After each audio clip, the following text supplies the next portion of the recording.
찬송합시다.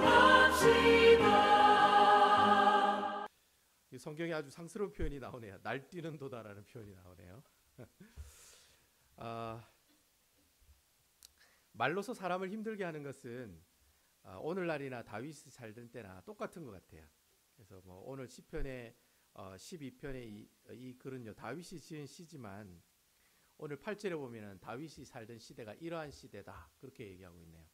8절에 보니까 비열함이 인생 중에 높임을 받은 때 악인들이 곳곳에서 날뛰는 시대. 비열함이 충만하고 악인들이 곳곳에서 날뛰는 시대가 다윗이 살고 있었던 시대다, 그렇게 성경은 표현하고 있네요. 이게 본문에 나오는 이 날뛰는 도다라는 표현은요, 우글우글거린다는 그런 표현을 가지고 있어요. 바퀴벌레가 막 우글우글거린다 이런 표현이 있죠. 그때 이제 악인들이 하도 많아가지고 우글우글거린다, 그렇게 표현을 하고 있습니다. 그래서 뭐 이것을 다시 여러분들 쉽게 번역하면은 비열한 사람들이 사람들 사이에 높임을 받으며 주위에는 악한 사람들이 우글우글거립니다. 뭐 그렇게 표현을 할 수가 있겠네요. 다윗이 살던 때는 지금으로부터 한 3000년 전에 있었던 사람이거든요. 그러니까 여러분, 다윗이 살던 3000년 전에 살았던 그 시대나 오늘날이나 나쁜 놈들은 다 있다 이거죠. 그죠? 나쁜 놈들은 다 있다. 3000년 전이나 지금이나, 제가 놈이라는 표현을 써서 좀 거시기 합니다만 어쨌든 나쁜 사람들은 그때나 지금이나 다 있다는 거예요. 3000년 전에 다윗이 살던 때도 나쁜 사람이 있고 지금도 나쁜 사람들이 있다라는 거죠. 그래서 오늘 본문의 1절을 보니까 다윗이 그렇게 하나님께 부르짖습니다. 여호와여 도우소서. 이거 한국말로 표현하면 여호와여 도우소서 뭐 이래야 되는데, 여러분 영어나 아니면 헬라 본문을 보시면 help Lord 이래 되어 있습니다. 그러니까 도와주세요 하나님, 이렇게 표현이 되어 있습니다. 오히려 이런 표현들을 보면은 한글로 된 표현보다는 영어로 된 표현이 더 실감나는 것 같아요. 그죠? 여러분, 우리가 물에 빠지면은 살려주세요 아저씨 그러지, 아저씨 살려주세요 이렇게 얘기 안 하잖아요. 그죠? 여러분 그렇잖아요. 먼저 일단 부르잖아요. 도와주세요 아저씨, 도와주세요 이렇게 부르잖아요. 먼저 살려주세요 이렇게 부르지, 아저씨 부르고 그다음 살려주세요 이렇게 부르지는 않는다는 거예요. 뭐 어쨌든 뭐 다윗이 지금 살려주세요 하나님 이렇게 하는 거 보니까 다윗이 참 이렇게 급하게 하나님을 찾고 있는 중인 것 같아요. 뭐 어쨌든 아주 다급하게 하나님을 찾고 있는데, 다윗이 왜 이렇게 다급하게 하나님을 찾고 있느냐, 이유가 뭐냐, 그 이유가 1절과 2절 말씀에 잘 나오고 있습니다. 그 다윗이 이렇게 참 간절하게 하나님을 찾고 있는 이유가 1절, 2절에 보시면은 그렇게 표현이 되어 있습니다. 경건한 자가 끊어지고 충실한 자들이 인생 중에 없어집니다. 그들이 이웃에게 각기 거짓을 말하며 아첨하는 입술과 두 마음으로 말하는도다. 자, 이 말씀을 보면은 다윗의 주위에 하나님을 믿는 신실한 사람들이 없어진다라고 지금 얘기하고 있어요. 1절에 끊어진다 이 말씀이랑 없어진다 이 말씀이 어떤 표현이냐면은, 다윗의 주위에 경건한 사람이나 진실한 사람들이 하나도 없다는 말이에요. 그러니까 오래전부터 하나님을 두려워하고 경외하는 사람들이 다윗의 주변에 아무도 없었다는 말이에요. 쉽게 설명하면 한 사람도 없다란 말이에요. 한 사람도. 만약에 다윗의 주위에 경건한 사람이란 아니면 뭐 신실한 사람이 한 명이라도 있으면 다윗이 살려달라고 하나님께 얘기를 안 했을 거예요. 근데 한 명도 없으니까 다윗이 지금 하나님께 뭐라고 얘기해요? 살려주세요 하나님이라고 지금 부르짖고 있다는 거예요. 오늘 이 상황이 보면은, 구약 성경을 보면은 이 상황이랑 비슷한 상황이 있습니다. 열왕기상 18장과 18장이나 19장에 보시면 이 다윗이 지금 가지고 있는 이 상황이랑 똑같은 상황이 나와요. 어떤 상황이냐면, 여러분 엘리야 아시죠? 엘리야. 아이고 우리 집사님 기침 많이 하시네. 교회가 춥지 않습니까? 아까 일부 예배 드리고 히터 꺼놓고 히터 안 틀은 것 같아요. 여러분 괜찮으세요? 추우세요? 안 추우세요? 안 추워요? 안 추우면 뭐 우리 뭐 조건사님이 안 춥다니까 다 안 추운 겁니다. 어쨌든 우리 조건사님이 안 추우면 다 안 추운 거예요. 어쨌든 뭐 그렇습니다. 여러분 열왕기상 18장에 보면 무슨 내용이 나오냐면은, 엘리야가 갈멜산에서 바알 선지자하고 850대 1로 맞짱 뜨는 사건이 나옵니다. 그러니까 바알 선지자가 850명이고 엘리야가 한 명이에요. 이 갈멜산에서 이 엘리야랑 이 바알 선지자 850명이랑 싸움이 붙습니다. 무슨 싸움이 붙냐면은, 네가 믿는 신이 참신이냐, 내가 믿는 신이 참신이냐 내기를 해보자. 우리가 이 제단 앞에 이 제물을 갖다 놓고 내가 믿는 신이 참신이면 하늘에서 불이 내려와서 이 제단을 태울 거다. 내기 한번 해보자. 됐나? 됐다. 그래서 내기를 한 거예요. 그래서 누가 이겼습니까? 엘리야가 이긴 거예요. 아무리 바알 선지자들이 자기들이 몸에 자해를 하고 춤을 추고 소리를 질러도 자기들이 믿는 신들 답을 안 하는 거예요. 근데 여러분, 누가 답을 내요? 하나님을 믿는 이 엘리야의 기도를 하나님께서 들으시고 하늘에 불이 내려와가지고 그 제단을 다 불태워버리잖아요. 그래가지고 결국에는 이 엘리야가 그 싸움에서 이깁니다. 그래가지고 엘리야가 어떻게 합니까? 칼을 들어 그 850명의 바알 선지자를 다 죽여요. 자, 거기까지 좋았어요. 거기까지 아주 성령 충만했어요. 거기까지 하나님 살아계신다. 너무 좋았어요. 근데 여러분, 그 사건이 있고 난 다음이 문제였다는 거죠. 여러분, 그 당시에 엘리야가 있었을 때 왕이 아합 왕이라고 하는 사람이었어요. 이 아합 왕은요, 남유다 북이스라엘 통틀어 가지고 최고로 나쁜 왕이 바로 이 아합 왕이었어요. 제일 나쁜 사람, 제일 악한 사람, 제일 하나님 말 안 듣는 사람, 최고 베스트가 바로 아합 왕이었어요. 근데 이 아합 왕의 부인이 이세벨이라고 하는 여자였는데 그 남편의 그 아내라고, 이 부인도 만만치 않은 여자였어요. 근데 이 부인이 바알을 섬기는 사람이었거든요. 그러니까 자기가 데리고 있는 바알 선지자 850명이 엘리야 때문에 다 죽임을 당하니까 이 이세벨이 화가 났을까요? 안 났을까요? 화가 나죠. 그러니까 이 이세벨이 내가 당장 엘리야를 잡아 죽이겠다고, 그리고 하나님을 섬기는 선지자를 내가 다 죽일 거라고, 그리고 선포를 해요. 이렇게 선포를 하니까 여러분 어떻습니까? 엘리야가 그 이세벨이 한 그 얘기에 쫄아가지고 도망을 가는 거예요. 자기들 죽인다고 하니까 도망을 가는 거예요. 그 도망한 곳이 로뎀나무 아래 아닙니까? 로뎀나무 아래 가가지고 하나님 저 데려가세요. 저 데려가세요. 주님 저 제발 좀 데려가세요. 저 죽을 지경입니다. 저 좀 데려가세요. 로뎀나무에서 그렇게 기도하잖아요. 그 로뎀나무에서 그렇게 기도하니까 하나님께서 그래도 철을 따라서 때를 따라서 이렇게 물을 보내주시고 음식을 보내주셔가지고 기운을 돋구게 해가지고 나중에는 이 엘리야가 호렙산의 굴 속에 숨어듭니다. 이제 호렙산이라는 곳에 굴에 이제 들어가게 돼요. 거기서 나오지를 않는 거예요. 이 엘리야가 무서워가지고. 그때 하나님께서 엘리야에게 나타나세요. 열왕기상 19장 10절에 보면은 하나님께서 그렇게 얘기합니다. 엘리야야, 내가 지금 어디에 있느냐? 네가 어찌 여기에 있느냐? 그러니까 이 엘리야가 그래 얘기합니다. 하나님, 지금 이스라엘에는 모든 하나님을 믿는 사람들이 다 죽임을 당했습니다. 다 죽임을 당하고 이제는 저 혼자밖에 안 남았습니다. 하나님을 믿는 사람들 다 죽고 나 혼자만 남았습니다. 바로 그때 그렇게 엘리야가 하나님께 고백을 하거든요. 나 혼자 남았어요 라고 고백하는 그 상황이 지금 다윗이 오늘 여러분 읽은 시편 12편에 하나님 살려주세요, 나 혼자 남았어요 라고 얘기하는 그 상황하고 똑같은 상황이라는 거예요. 다윗이 하나님 앞에 고백하는 게 그겁니다. 하나님, 제 주위에 아무도 없습니다. 내 주위에는 경건한 사람들도 없고요, 진실한 사람들도 없고요, 아무도 없어요. 오히려 2절의 말씀처럼 다윗의 주위에는 거짓말하는 사람, 아첨하는 사람, 두 마음을 품고 있는 사람, 나쁜 사람들만 내 주위에 있고 정말 하나님께서 기뻐하시는 사람은 아무도 없다라는 거예요. 그렇게 지금 고백하고 있는 상황이 다윗이 지금 처해 있는 상황이라는 거예요. 근데 여러분, 엘리야가 그 어려운 가운데 있을 때 하나님 나 죽여주세요, 주님 나 혼자밖에 없어요, 너무 힘들어요, 너무 먹고 살기가 힘들어요, 하나님 저 어떻게 해야 돼요? 여러분 이렇게 고백할 때 하나님 어떻게 하셨습니까? 아 그래, 아이고 우짜겠노, 그래 니 그래 살다가 죽어라. 뭐 우짜겠노 힘들다는데 니 그래 살다가 죽어라. 뭐 인생은 그런 거야. 뭐 살다 보면 힘들 때도 있고 뭐 안 힘들 때도 있잖아. 그래 살다가 죽어. 뭐 하나님 그래 얘기하셨을까요? 그렇게 얘기하셨습니까? 그래 얘기를 하지 않으셨다는 거예요. 여러분 열왕기상 19장에 보면은 아무도 없습니다, 나 혼자밖에 없습니다, 그렇게 얘기할 때 하나님께서 이 엘리야를 어떻게 회복시키느냐 하면은 직접 하나님이 엘리야에게 나타나셔요. 근데 그 나타나시는 그 모습이 강한 바람 가운데 나타나세요?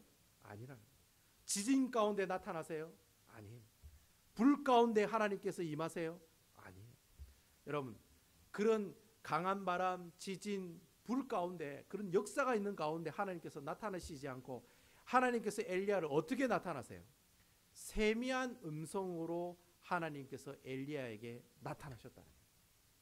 눈에 보이는 거창한 역사로 하나님께서 나타나신 게 아니에요. 짠 하시면서 야, 너 그렇게 힘들다며 짠, 내가 하나님이 하면서 짠 하면서 이렇게 나타나신 게 아니라는 거예요. 수많은 군사들과 천사들을 이끌고 내가 바로 하나님이야 라고 하고 나타나지 않으셨다는 거예요. 어떻게 나타나세요?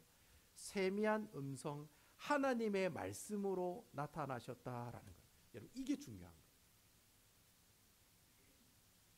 세미한 음성이 하나님께서 이 풀이 죽어 있는 엘리야에게 나타나셨어요. 그리고 그 음성이 엘리야에게 그렇게 얘기를 합니다.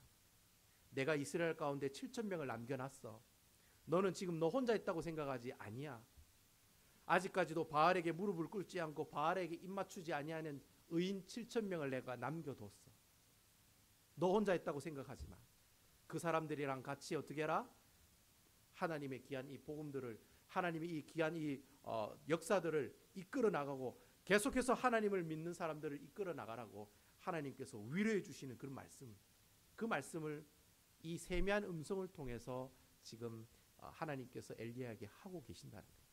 그러니까 하나님께서 조용히 찾아오셔서 괜찮아, 너무 힘들어할 필요 없어, 너 혼자 있다고 생각하지 아니야, 너를 위해서 의인 7천을 남겨뒀어.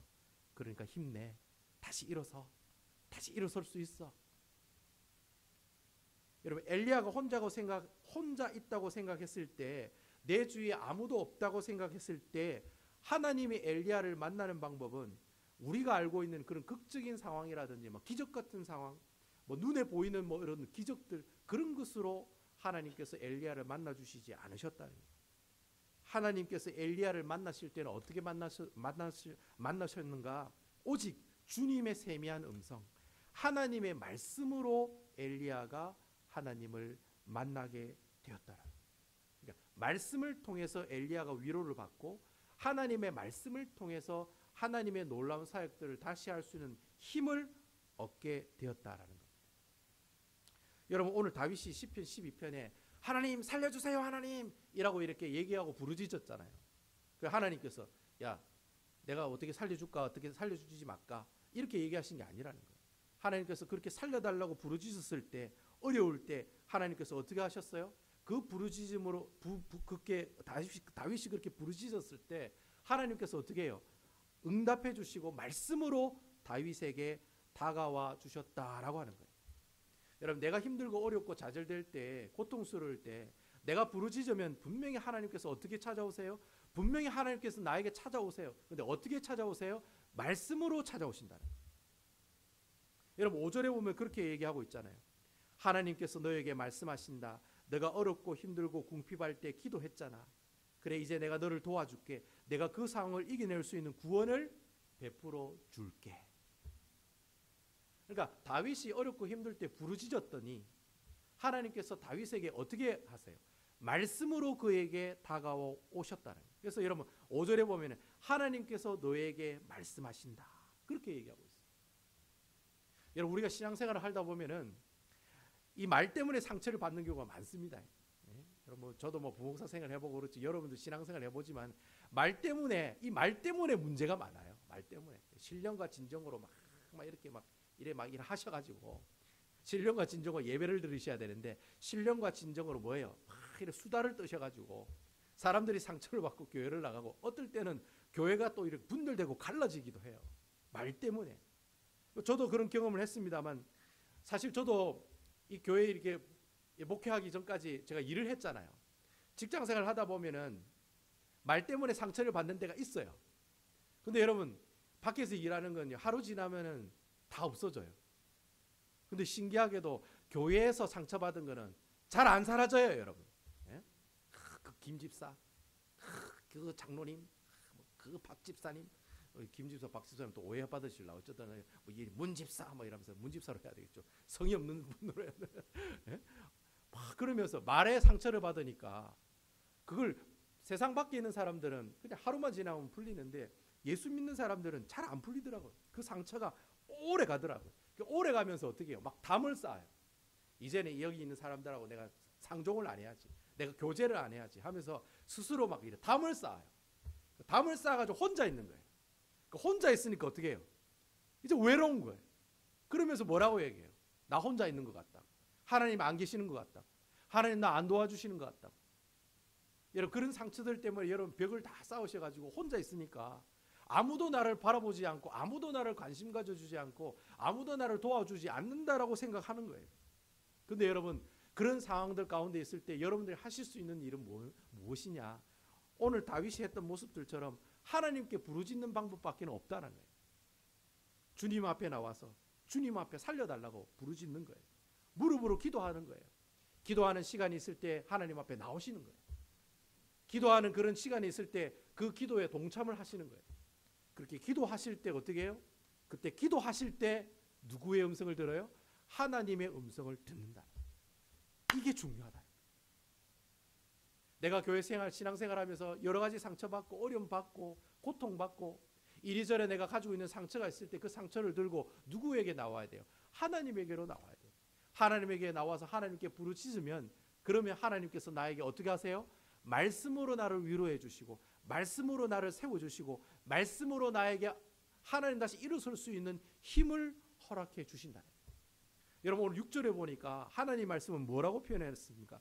순결한 흙이여 순결하며 흙 도가니에 7번 단련한 은 같도다. 그렇게 얘기하고 있어요. 다윗이 하나님 말씀은 순수한 은과 같다라고 얘기하고 있어요. 한 번 단련한 금이 아니라 은이 아니라 7번이나 재련하고 단련하고 연단된 바로 은이 바로 하나님의 말씀이다라고 얘기하고 있다는 거예요.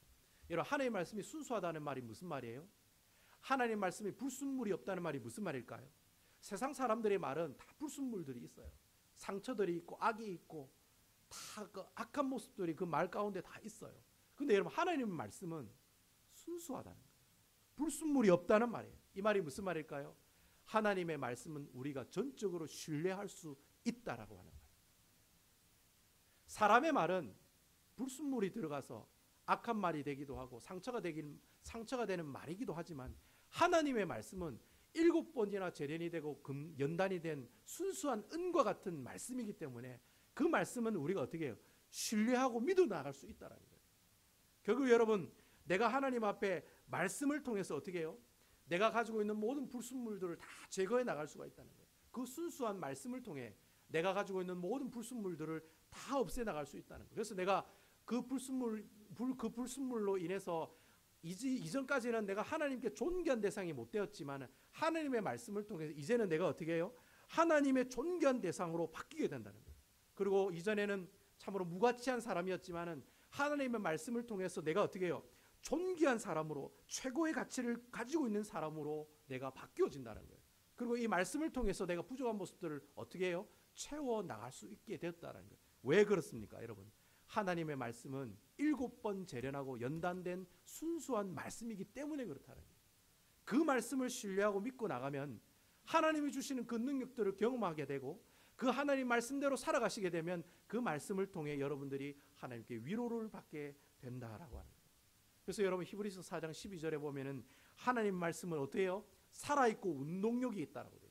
하나님의 말씀은 그냥 주고 있는 말씀이 아니라 살아있고 운동력이 있어 좌우의 날선 어떠한 검보다 예리하다고 얘기해요.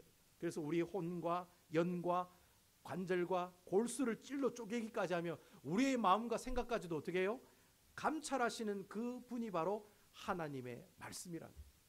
그래서 여러분 하나님의 말씀이 나에게 있다는 것 자체가 복이라는 거예요. 여러분 이 사실 믿으십니까? 그래서 여러분 시편 1편에 보면은 복 있는 사람이 어떤 사람이라고 얘기하고 있어요. 여호와의 율법을 즐거워하여 그 율법을 주야로 묵상하는 사람이다. 그 사람이 복 있는 자라고 얘기하고 있어요.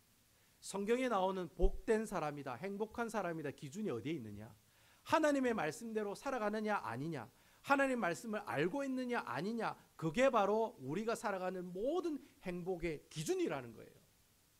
그러니까 여러분 하나님으로부터 복을 받느냐 안 받느냐의 척도는 여러분들이 얼마나 하나님의 말씀을 알고 있느냐, 하나님의 말씀대로 살아가고 있느냐에 달려있다라는 거예요. 그래서 여러분 하나님의 말씀을 읽고 묵상하고 실천하는 일이 여러분들에게 정말 중요한 일이라는 거예요. 내가 하나님의 말씀을 듣는 것은 그것은 매우 중요한 일이라는 거예요. 하나님의 말씀을 들을 때 하나님의 말씀을 읽는 그 순간에 하나님의 복을 어떻게 해요? 누리게 된다라는 거예요. 그래서 여러분 이 성경은 하나님의 약속이라고 그러잖아요. 하나님의 약속. 그래서 여러분 구약 신약 할 때 약자가 약속 약자예요. 하나님의 약속들을 기록한 글이 바로 성경 말씀이에요. 그래서 여러분들이 하나님의 약속을 알아야 하나님께 구할 수 있다는 거예요. 하나님이 뭘 주겠다는 걸 알아야 여러분들이 하나님 앞에 기도할 수가 있다는 거예요. 예? 그렇지 않겠어요, 여러분? 하나님이 어떻게 하면 어떻게 해주겠다는 것을 알아야지, 그것을 알고 기도해야지 하나님께서 여러분들이 요구를 응답해 주신다는 거예요. 아, 주님, 제가 어렵고 외롭고 힘들 때 하나님 앞에 무릎 꿇고 기도하면 저에게 위로를 주신다고 하셨네요. 나와 함께 동행하신다고 말씀하셨네요. 나 혼자가 아니라고 얘기하시네요. 무엇을 통해 알 수 있어요? 하나님의 말씀, 약속을 통해 알 수 있다는 거예요. 그 약속을 들고 내가 어떻게 해요? 하나님 앞에 기도하러 나가는 거예요. 하나님께서 이렇게 약속하셨네요. 하나님 이 약속 지키시기 바랍니다. 이 약속 지켜주십시오. 이 약속대로 저에게 복을 주십시오. 이 약속대로 저에게 힘을 주십시오. 이 약속대로 저에게 이 상처를 치유하게 해주십시오. 이 약속대로 이 말씀이 내가 가지고 있는 질병들, 내가 가지고 있는 고민들 분명히 하나님 해결해 주신다고 하셨으니까 이 말씀대로 하나님께서 해결해 주십시오 라고 이렇게 하나님께 기도하면 그때 하나님께서 여러분들이 기도를 응답해 주신다는 거예요. 여러분, 내 자신이 하나님께 사느냐 죽느냐는 문제는 내가 하나님의 말씀을 읽느냐 읽지 않느냐, 하나님의 말씀을 가까이 하느냐 안 하느냐의 문제는 여러분들이 사느냐 죽느냐 하는 그런 아주 귀한 척도가 되는 문제라는 거예요. 너무 중요한 문제라는 거예요. 그러니까 예수 믿는 사람의 말씀을 가까이 하는 것은 그것은 내가 어떻게 해요? 살라고 발부동 치는 것과 마찬가지라는 거예요. 그런데 여러분 성경을 가까이 하지 않으면 그 사람이 이미 어떤 사람입니까? 죽은 사람이라는 거예요. 내가 살라고 발부동 치면은 말씀을 보게 돼 있고, 살라고 발부동 치면 예배당에 나와서 이 말씀을 들으려고 애를 쓰려고 할 거고, 내가 살려고 하면은 하나님의 말씀대로 순종하며 살아가는 그런 모습들이 내 삶 가운데 나타난다는 거예요. 그래서 여러분 7절에 다윗이 그렇게 얘기하고 있습니다. 하나님의 말씀은 우리를 지키시는데 이 세대로부터 영원까지 지키신다. 그렇게 지금 약속하고 있어요. 여러분 하나님의 말씀은 우리를 지키시는데 지금부터 언제까지 영원까지 우리를 지켜주신다고 약속하고 있다는 거예요. 다윗이 그걸 알았다는 거예요. 다윗이 그걸 아니까 여호와의 말씀이 나로 하여금 이렇게 힘을 돋게 해주시고, 하나님의 말씀은 순수한 7번 재련된 순수한 은과 같은 분, 그런 말씀이시고, 그 말씀대로 지키고 사는 그 사람 하나님께서 어떻게 해주신다? 지켜주시는데 지금까지 영원토록 지켜주신다고 말씀하십니다. 여러분,